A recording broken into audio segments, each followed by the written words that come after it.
किसी ने बड़ी कमाल की बात कही है कि लोग अपने चेहरे को साफ रखते हैं ताकि सामने वाले को उसका चेहरा साफ दिखे, परंतु लोग अपना दिल को साफ नहीं रखते, जिसको ईश्वर हमेशा निरंतर देखता रहता है या निरंतर नजर रखता है।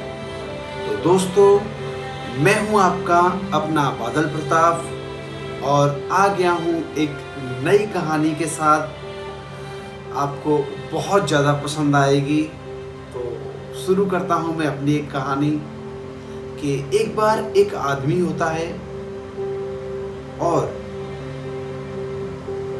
वो अपने घर में रह रहा होता है। जब वो घर में रहता हुआ, जब वो सुबह का समय होता है और डोरबेल बजती है, डोरबेल की आवाज़ सुनकर के आदमी गेट पे जाता है और देखता है कौन है। तो जब वो देखता है तो एक बहुत ही साफ सुथरी फेस वाला, बहुत ही अच्छा दिखने वाला एक करीब 40 साल का आदमी उसके पास गेट पे खड़ा होता है। तो वो आदमी पूछता है कि कौन हो आप? तो भाई साहब जवाब देते हैं कि मैं वो हूं जिसने तुझे बनाया है। तो वो एकदम से आश्चर्यचकित हो जाता है, ये कौन हो भाई आप? तो फिर से भाई साहब बोलते हैं, क्या आप भूल गए? अच्छा, बड़े होने के बाद आप भूल गए, आप हमको, हमारा फेस याद नहीं आपको? तो वो आदमी कहता है कि नहीं, मुझे आपका फेस याद नहीं। आप कौन हो? आप भगवान हो, जो आप कह रहे हो मैंने आपको बनाया है? तो भाई साहब बोलते हैं, हाँ जी, मैं भगवान हूँ। तो आदमी पहले तो हंसने लग जाता है कि यार ये क्या बात हुई, देखो ईश्वर स्वयं मिलने मुझसे आए हैं। तो थोड़ा सा आश्चर्यचकित होता है। तो फिर वो भाई साहब जवाब देते हैं, जो ईश्वर के रूप में होते हैं। वो कहते हैं कि मैं आज सिर्फ तुमको ही तुमको दिखूंगा, बाकी किसी को मैं नहीं दिखूंगा। तो ये तो बहुत अच्छी बात है कि वो एकदम से और आश्चर्यचकित हो जाते हैं। जैसे ही वो देख रहे होते हैं तो उनकी माँ की आवाज आती है कि बेटा किससे बात कर रहे हो, बाहर तो कोई है ही नहीं। तो उसको भरोसा हो जाता है कि यार ये तो स्वयं सच में ईश्वर है।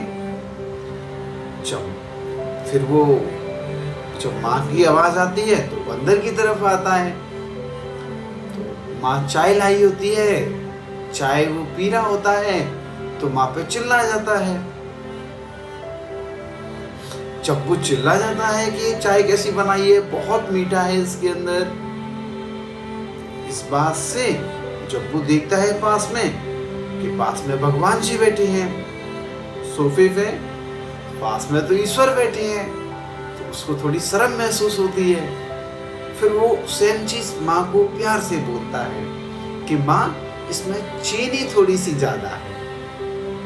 उसको लगा कि मुझे कोई देख रहा है, इसलिए उसने ये चीज लहजा चेंज कर लिया। तो माँ भी थोड़ी सी प्रसन्न होती है कि भाई ये तो बहुत बढ़िया हुआ कि आज तो मुझसे कुछ कह ही नहीं रहा, चीनी ज्यादा होगी, वरना और दिन तो ये सर पे रख लेता है हर चीज को। इस बात को देखते हुए अब वो चाय वाय भैया पी पाके और जब ऑफिस का टाइम हो जाता है तो ऑफिस के लिए जा रहा होता है। भाई साहब उसके पीछे पीछे जा रहे होते हैं। जैसे ही वो गाड़ी का डोर ओपन करता है, ड्राइविंग सीट पे गाड़ी जैसे ही स्टार्ट करता है, देखता है भाई साहब तो साइड वाली सीट पे बैठी हैं, जो भगवान जी थे। वो ये देख के वो बहुत आश्चर्यचकित हो जाता है। फिर भी पर वो कुछ कह नहीं सकता, तो चल देता है। भाई साहब भी साथ साथ जा रहे होते हैं। अब उसका किसी मीटिंग के लिए किसी का कॉल आ रहा होता है, किसी डील के रिगार्डिंग। तो डील के रिगार्डिंग कॉल आ रहा होता है, तो उसको लगा कि भाई साहब ईश्वर मुझे देख रहे हैं क्यों ना सारे नियम फॉलो किए जाएं। तो जैसे ही कॉल पिकअप करता है, कॉल पिकअप करने से पहले वो गाड़ी साइड में लगाता है, फिर बात करता है और कमीशन की बात नहीं करता, क्योंकि वो ये सोच रहा होता है कि मुझे ईश्वर देख रहे हैं, आज मैं कमीशन की बात नहीं करता हूं। फिर वो चल देता है ये चीज सोच के, या उसने कहा कि आप एक काम कीजिएगा, आप इस ऑफिस आ जाइएगा, पैसे की कोई बात नहीं है, बैठ के बात कर लेंगे, आपका काम हो जाएगा। तो थोड़ा सा बात भी सही थी, फिर वो चल देता है। बट रास्ते में जब जाता है तो प्रत्येक सिग्नल को, रेड लाइट को मतलब फॉलो करता हुआ जाता है, सीट बेल्ट लगाता है, हॉर्न की जगह हॉर्न मारता है, वो सब चीज बहुत प्यार से डील कर रहा होता है, क्योंकि उसे लगा साइड में भाई साहब बैठे हुए हैं।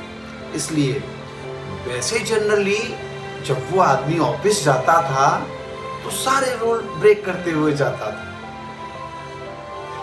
सीट बेल्ट भी नहीं लगाता था, गाड़ी को ऐसे ही तेज भगाता था, पर रेड लाइट को नहीं मानता था। तो ये तो अब आज सारे रूल फॉलो कर रहा है।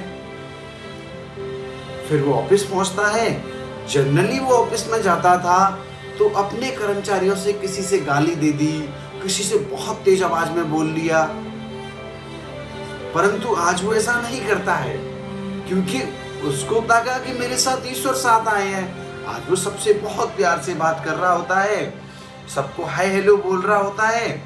तो आज ऑफिस वाले बड़े आश्चर्य में आ जाते हैं कि भाई सर तो आज बहुत खुश है, सर तो मतलब किसी से तेज आवाज में बात ही नहीं कर रहे। वो आदमी सब कुछ देख रहा होता है, भाई साहब सब कुछ देख रहे होते हैं। अब वो वापस लौट के शाम को ऑफिस का काम करके वापस जब घर आ रहा होता है तो भाई साहब भी साथ में गाड़ी में बैठ के आ रहे होते हैं। सबसे पहले वो जैसे ही गाड़ी स्टार्ट करने से पहले वो सीट बेल्ट लगाता है। तो इस बार वो भाई साहब को बोल देता है कि भगवान जी आप कृपया करके आप भी थोड़े से नियम फॉलो कर लीजिएगा, आप सीट बेल्ट लगा लीजिएगा गाड़ी की। तो वो भी सीट बेल्ट लगा लेते हैं। जैसे ही वो घर आता है तो खाने का डिनर का टाइम हो जाता है। जब खाने का टाइम होता है माँ खाना लगा देती है। वो एक बार के लिए थोड़ा सा दिमाग में भूल जाता है कि भाई साहब साथ है, तो चीख जाता है माँ पे कि माँ आपने खाना ठंडा कर दिया और ये खाना कैसा बनाया है, आपको पता है मैं ये नहीं खाता। इस बात से जब उसको याद आता है कि भाई साहब पास में हैं, फिर से उसको याद आता है तो माँ से कहता है माँ कोई बात नहीं, आपने खाना थोड़ा सा ऐसे तो ठंडा हो गया। तो ये तो जब ईश्वर इस चीज देखती हैं तो थोड़ा सा देखते हैं, परंतु जब वो माँ को प्यार से बोलता है तो उसकी माँ कहती है बेटा कोई बात नहीं, अगली बार से मैं ध्यान रखूंगी। और माँ भी आश्चर्य में थी कि आज बेटा मेरे पे नाराज ही नहीं हो रहा, वरना हर दिन ऐसे कहता था क्या खाना बना दिया, आज कह रहा है ठंडा है। माँ भी आश्चर्यचकित हो जाती है। इसलिए कहते हैं कि लोग अपने दिल को साफ नहीं रखते, सिर्फ जो चीज दिखती है उसको साफ रखते हैं। वो ये सब क्यों कर रहा था? क्योंकि भगवान जी उसके पास बैठे हुए थे। परंतु एक तेज सी आवाज आई, बेटा ऑफिस नहीं जाना क्या? तो वो ये सब एक नींद में सपना देख रहा होता है। क्या देख रहा होता है? सपना। और ये सब सपना था। जैसे ही आँख खुली देखिए पास कोई नहीं, भगवान जी तो थे ही नहीं उसके पास। तो इसलिए कहते हैं वो ये सब सपने का था, देख रहा था। और वो सपना जैसे टूट जाता है तो पर उसको एक चीज बहुत अच्छे से समझ आ गई कि अपन को ये फेस ही साफ नहीं रखना, जो लोगों को वो चीज दिख रही है वही साफ नहीं रखनी, अपन को मन को और दिल को भी साफ रखना है। हमको हमेशा भगवान देख रहे हैं और उसको ये बात समझ आ जाती है और वो बहुत अच्छे से आगे से इस चीज का वो ख्याल रखता है और सबको इस बात के बारे में बताता है कि अपन को गुस्सा नहीं करना चाहिए, अपन को प्यार से बात करनी चाहिए, अपन को किसी से नाजायज गरीब को सताना नहीं चाहिए, वो बहुत अच्छा आदमी हो जाता है। और वो फेस को तो साफ रखता ही था, साथ साथ वो दिल को भी साफ रख लेता है। तो यही है मेरी छोटी सी कहानी। आपको अच्छी लगे तो कृपया करके आप वीडियो को लाइक कर दीजिएगा, चैनल को सब्सक्राइब कर दीजिएगा, और मैं आपको प्रत्येक दिन ऐसी छोटी छोटी कहानियाँ आपके सामने प्रस्तुत करता रहूँगा। एक बात और है, मेरा ये चैनल है _बादल प्रताप। कृपया करके इस चैनल को आप लोग सब्सक्राइब कर लीजिएगा ताकि मेरा मनोबल बढ़े और मैं आपके सामने बहुत ही प्यारी प्यारी चीज़ लाता रहूँगा। जय सिया राम, दिल को साफ रखिएगा। जय सिया राम, जय हनुमान, जय सिया राम।